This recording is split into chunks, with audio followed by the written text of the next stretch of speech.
Zulihara Maulida. Saya Winda Wijayanti. Saya Bulan Mendesari. Saya Andaru Ma'ruf Mulyawan. Assalamualaikum warahmatullahi wabarakatuh. Perkenalkan, nama saya Sarip. Di sini kami akan mempresentasikan hasil resensi kedua cerpen kami yang berjudul Laskar Pelangi dan Sang Pemimpi karya Andrea Hirata. Cerpen pertama yaitu Laskar Pelangi, cerpen kedua yaitu berjudul Sang Pemimpi. Penulis kedua cerpen tersebut yaitu orang yang sama yang bernama Andrea Hirata. Tema dari cerpen pertama yang berjudul Laskar Pelangi mengangkat tema semangat pendidikan anak-anak Belitung di era tahun 70-an.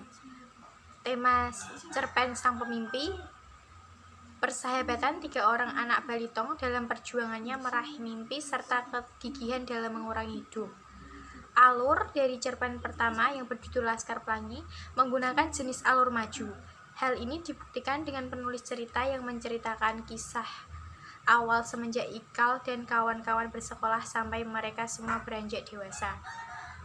Alur cerpen kedua yang berjudul Sang Pemimpi menggunakan alur campuran atau alur maju dan alur mundur. Alur maju ketika pengarang menceritakan dari mulai kecil hingga dewasa, dan alur mundur ketika menceritakan peristiwa waktu kecil pada saat sekarang atau dewasa. Latar cerpen pertama Laskar Pelangi ada 3 latar. Yang pertama latar tempat di Desa Gantung, Kabupaten Gantung, Belitung Timur, Sumatera Selatan. Latar waktu pada tahun 1974. Latar suasana sedih, senang, dan cemas. Latar cerpen kedua Sang Pemimpi ada 3 latar, yaitu yang pertama latar tempat Pulau Manggai Balitong, Los Pasar dan Dermaga Pelabuhan, di gedung bioskop, di sekolah SMA Negeri Bukan Main, Terminal Bogor, dan Pulau Kalimantan. Yang kedua latar waktu pagi, siang, sore, dan malam. Yang ketiga latar suasana berbau Melayu dan gejolak remaja yang diselimuti impian-impian. Pertama yaitu Laskar Pelangi. Tokoh pertama ada aku atau Ika, murid yang lumayan pandai, namun kepandaiannya masih di bawah dari temannya yaitu Lintang. 2 ada Toprani, sosok yang lumayan tampan, rapi, perfeksionis, lumayan pintar, bicara seperlunya, santun, sangat berbakti kepada orang tua dan manja. Yang ketiga ada Sahara, sosok yang perhatian, namun ia termasuk tipe orang yang temperamental, ketus, skeptis, susah diyakinkan, dan tidak mudah terkesan. Yang keempat ada Akyong, polos dan selalu mempercayai apa yang dilakukan Mahar. Yang kelima ada Mahar, memiliki bakat dalam bidang seni, baik itu menyanyi, melukis, dan seni rupa. Yang keenam ada Bu Muslimah, guru di SD Muhammadiyah. Ia sangat gigih mengajar meskipun gajinya belum dibayar. Yang ketujuh ada Lintang, anak yang paling jenius dan gigih di antara teman-temannya. Yang kedelapan ada Kucai, salah satu anggota Laskar Pelangi yang diamanai sebagai ketua kelas. Yang kesembilan ada Syahdan, salah satu anggota Laskar Pelangi yang selalu setia menemani Ikal membeli kapur tulis di toko Sinar Harapan milik orang tua Aling. Yang ke-10 ada Harun, santun, pendiam, dan murah senyum. Penokohan cerpen kedua yaitu Sang Pemimpi. Tokoh pertama yaitu Ikal, baik hati, optimis, pantang menyerah, dan penyuka Bang Roma. Yang kedua ada Arai, pintar, penuh inspirasi atau ide, gigih, rajin, dan pantang menyerah. Yang ketiga ada Jimron, polos, gagah bicara, baik, dan antusias pada berkuda.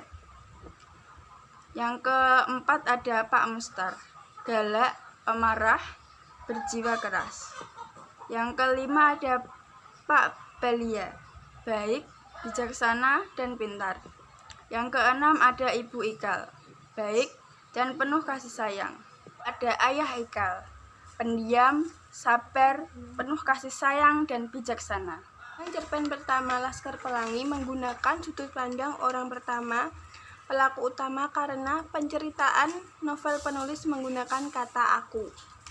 Sudut pandang cerpen kedua Sang Pemimpi menggunakan sudut pandang orang pertama, di mana penulis mempromosikan dirinya sebagai tokoh Ikal dalam cerita.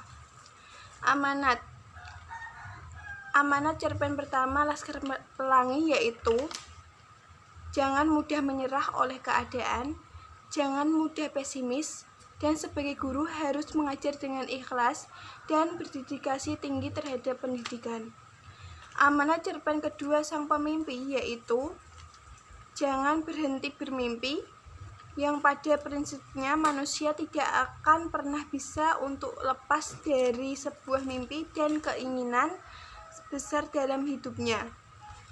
Gaya bahasa cerpen pertama Laskar Pelangi menggunakan suasana yang beragam, menimbulkan suasana yang simpatik, objektif, harapan, dan cita-cita. Kosakata dari etnis tertentu terkadang menimbulkan kegunaan pada setiap kata-kata menggunakan majas metafora, menjelaskan respon tokoh pada setiap peristiwa tentang makna Laskar Pelangi. Tapi di sisi lain juga terkadang menimbulkan kebutuhan untuk memaknai kosakata yang teramat tinggi untuk dibaca secara umum. Gaya bahasa cerpen kedua Sang Pemimpi yaitu lebih dominan menggunakan gaya bahasa personifikasi sebanyak 29,8% dari 228 data. Selain gaya bahasa personifikasi, gaya bahasa hiperbola menempati urutan kedua terbanyak yang digunakan Andrea Hirata, yaitu 25% dari 228 data. Kelebihan dari cerpen Laskar Pelangi adalah: 1. Cara penyampaian cerita yang khas. 2. Terdapat kritik sosial terhadap pemerintah tentang pendidikan, khususnya di daerah terpencil. 3. Menggambarkan persahabatan yang erat. 4. Mengajarkan kita untuk selalu tabah. 5. Terinspirasi dari masa kecil penulis. Kelebihan dari cerpen Sang Pemimpi: 1. Cukup epik, dapat menyihir pembaca sehingga bisa merasakan petualangan tiga sekawan, Ikal, Arai, dan Jimbron, dari mereka SMP hingga Ikal dan Arai kuliah di Perancis, penuh haru dan keseruan. 2. Memberi motivasi, semangat, dan mimpi pada pembaca agar tak patah semangat menggapai impian. Kekurangan dari cerpen Laskar Pelangi adalah tidak menjelaskan secara rinci tentang waktu kejadian.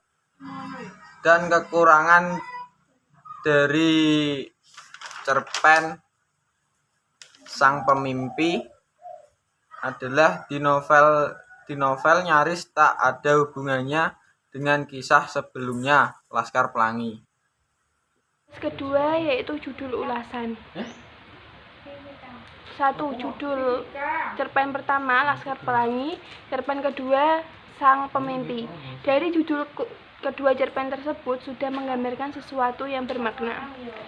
Yang kedua, penulisnya tidak diragukan lagi, seorang Andrea Hirata yang sudah banyak mengeluarkan novel-novel terkenal dan mempunyai makna-makna yang indah.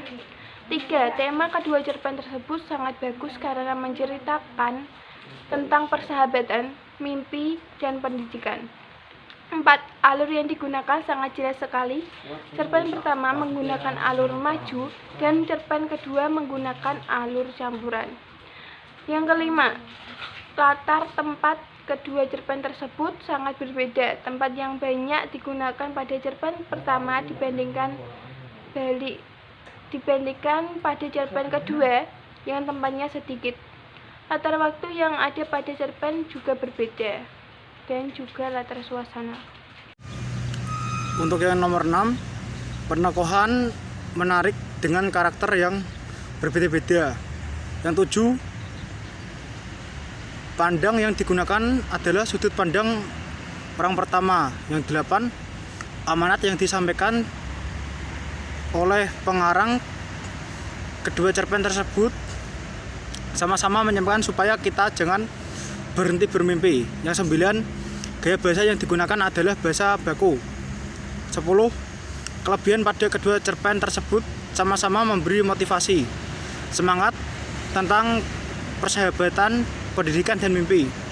11, kekurangan pada kedua cerpen tersebut sama-sama tidak dijelaskan secara rinci.